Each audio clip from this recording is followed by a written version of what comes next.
Hi, we're going to do part 3-1. And from this question, you can see that this is the plan view, and the plan view looks from the top. This is the front view looking from the front. The commands that we will use is the very basic extrude base command, the extrude cut command, the constraints, how to constrain horizontally, vertically, and how to use the equal constraint. Okay, now looking at the question, um, sorry, looking at the question, we will approach the sketch with the front plane first, okay? Because what I'm going to do is I'm going to sketch out the front view, I'm going to sketch out this whole profile, and then I'll dimension them and extrude them, okay? So starting from the origin point, the reason why I start from the origin point is because most of the dimensions are dimensioned from the corner. Okay, so I'll start off from here.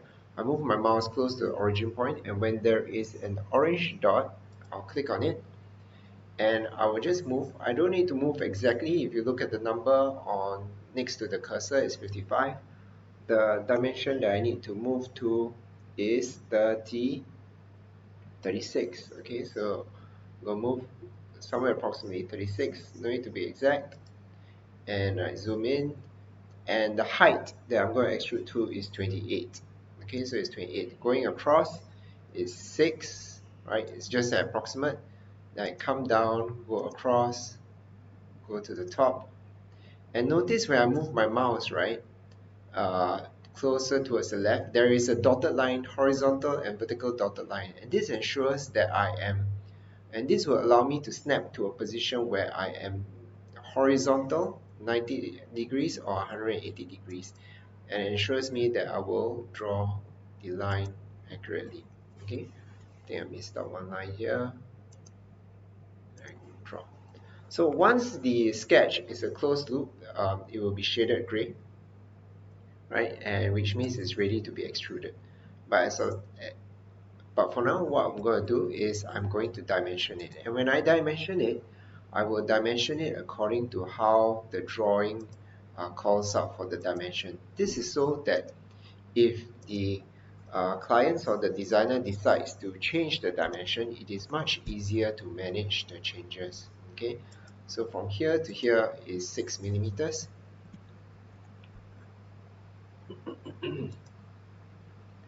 From here to here is 6 millimeters as well.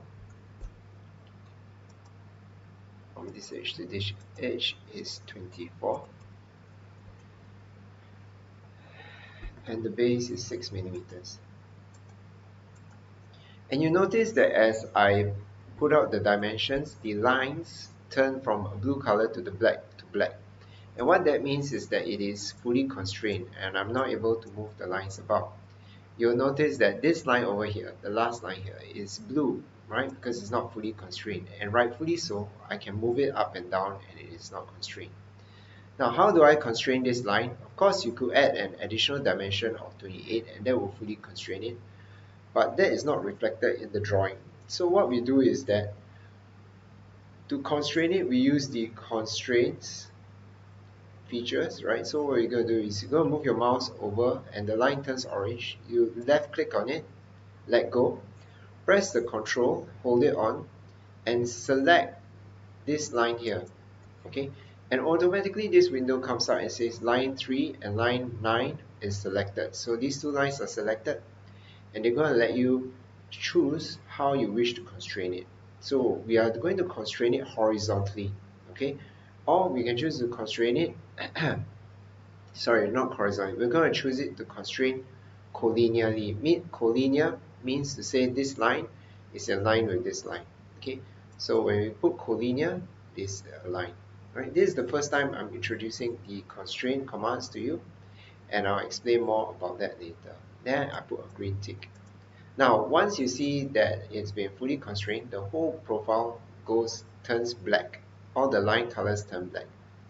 These little green boxes show that these are the horizontal constraints, vertical constraints. So these lines are 180 degrees or 90 degrees from the zero axis. This other line has a additional constraint other than it being a horizontal constraint. the additional constraint is that it is collinear. And when you move your mouse over to the green box, you will see that the two lines that are related to each other are highlighted in pink. Okay, so this is the collinear constraint. So once it's fully constrained, you can exit from the sketch. And when you exit from the sketch, you can rotate the sketch a little, right? And next you go to features and you can extrude base. You can extrude base by a defined amount, and the amount that I'm going to extrude by is 36. Now, I'm not going to extrude from this direction, I'm going to switch the direction. So I can click on the reverse direction icon, it reverses direction, because I want to draw it according to the drawing and how it is being dimensioned out. Okay, so I extrude from the base, from the front view, and I extrude to the dimension of 36. Right. Then I click accept, and my first part is created up. Next, I'm going to create the rectangle cutout that's on the bottom right hand corner. I'm going to select the sketch icon, okay, and the sketch to begin a sketch. Now, what happens is that you need not always start from the front plane, top plane, right plane, okay? You can start from any surface of the part. And for this case, I'm choosing the top surface of the part to start my sketch, right? I'm going to put it vertically, sorry, normal to it. And I'm going to draw a rectangle. I'm going to draw the rectangle that is off this corner. Actually, by right, you can just move your mouse to the orange corner and draw out a rectangle. But I'm going to draw it out. I'm going to offset it so that I can show another constraint command. Okay, I'm going to draw a box like this and a rectangle like this, and they are all horizontal and vertical.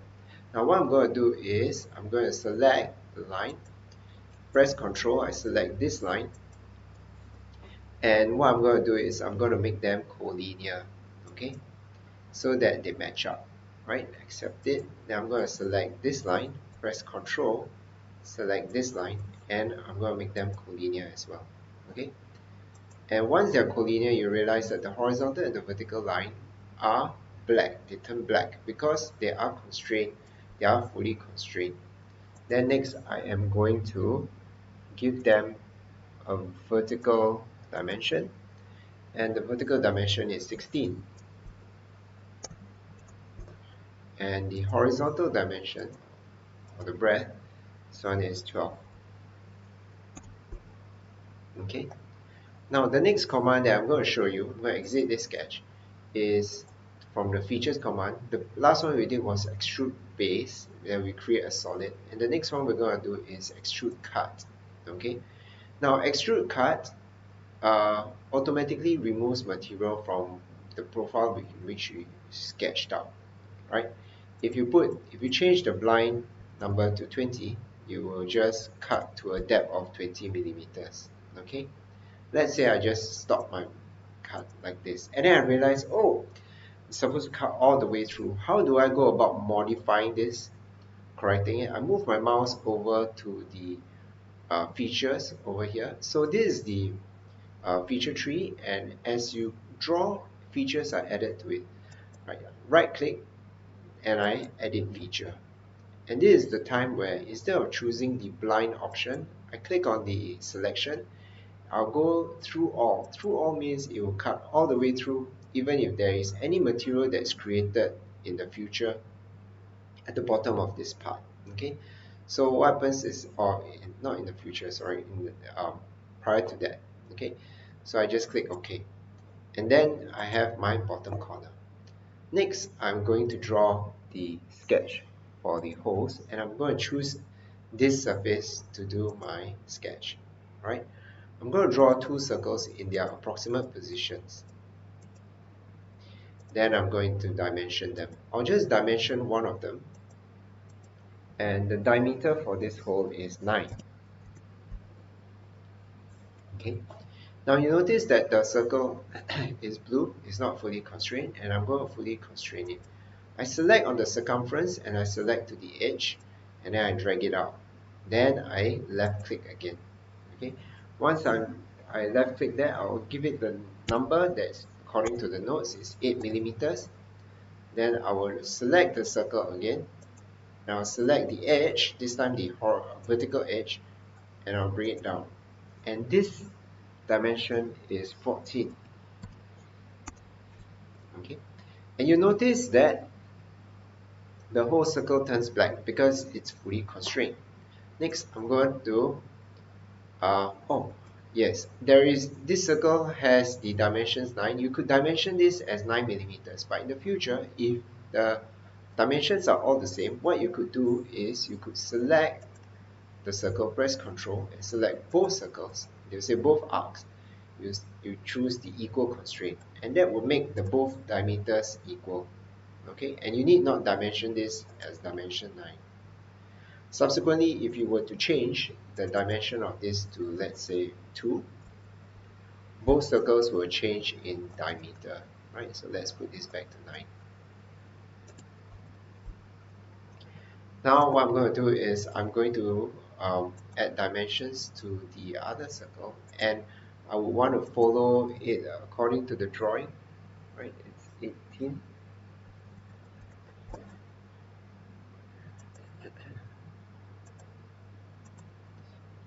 And this one is 28.